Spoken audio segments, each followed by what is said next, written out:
আজ নীল রঙে মিশে গেছে লাল, না না নীল রঙে না, সাদা সাদা দইতে মিশে গেছে লাল। আহা, তারপরে কি হবে, ছন্দটা কি হবে? দুস, ছন্দমন্দ হয় না।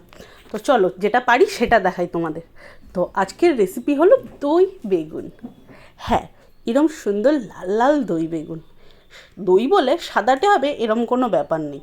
আর এমন না এখানে আমি অনেক অনেক লঙ্কার গুঁড়ো ঢেলে দিয়েছি, তাও নয়, কিন্তু একটু টেকনিক খাটিয়ে এত সুন্দর কালারের একটা দই বেগুন। এবং শুধু কালার নয়, টেস্টটাও কিন্তু দারুণ হয়েছে। বেগুন বলে প্রচুর তেল তাও নয়, তেল কিন্তু ব্যবহার করেছি একদম একটুখানি। আই থিঙ্ক তোমরা দেখতে পাচ্ছ ভিডিওতে।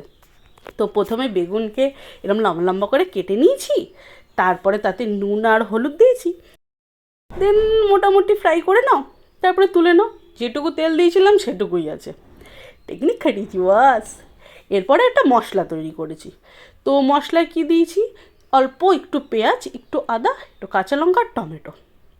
তো শুধুমাত্র দই দিয়ে রান্না করলে গ্রেভিটা একদম কম হয়ে যাবে। আর আমি তো বানাচ্ছি, আমার বাড়িতে গেস্ট এসছে তাই।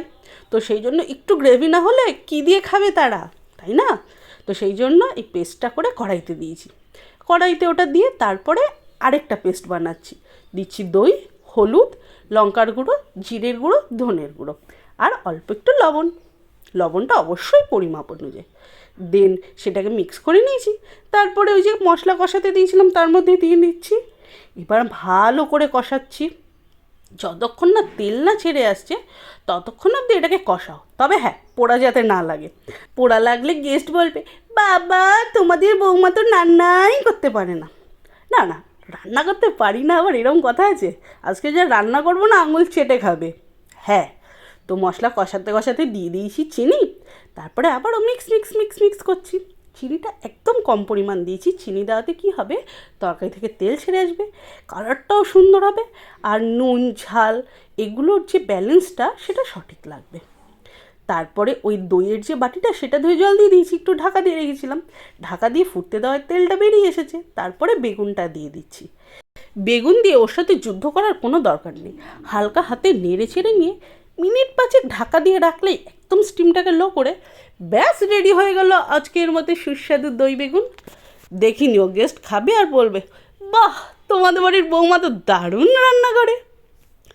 তো কেমন লাগলো রেসিপিটা আমাদের অবশ্যই জানিও। আর হ্যাঁ, যদি তোমরা মনে করো সেন্টের জন্য উপর থেকে একটু ধনেপাতা বা গরম মশলা গুঁড়ো এরম জাতীয় কিছু দেবে, দিতে পারো।